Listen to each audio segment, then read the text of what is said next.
Today on Korean University 101, we're gonna talk about dormitories.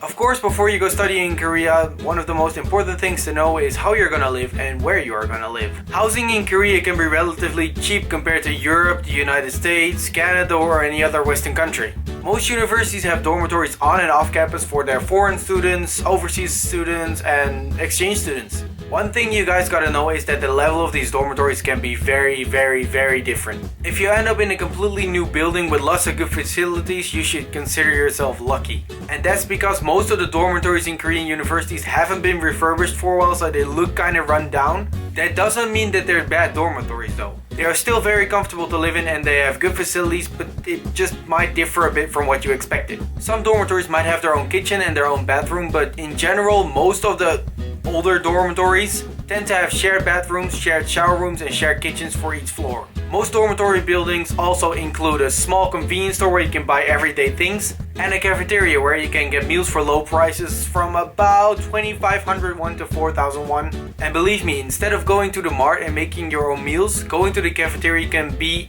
cheaper. In pretty much every Korean dormitory, guys and girls are separated. Sometimes they can be in a completely different building and sometimes they're just divided by floors. But don't worry, because there will always be the cafeteria and certain study rooms that you can always go in together, so it won't get in the way of like project groups and stuff. Also, a very important thing that I used to have a little bit of trouble with is that most dormitories tend to have a curfew. For me, that was kind of hard because I never had a curfew in my life, and because of my job, because I usually would end late and couldn't get back in time into the dormitory.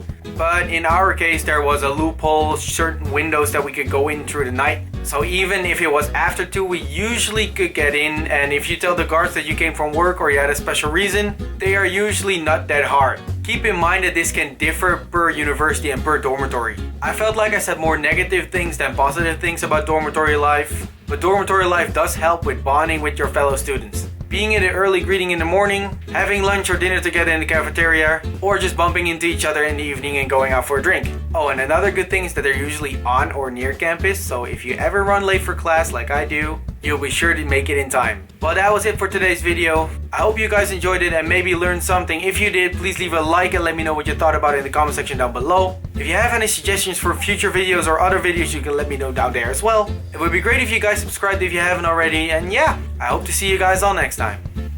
안녕.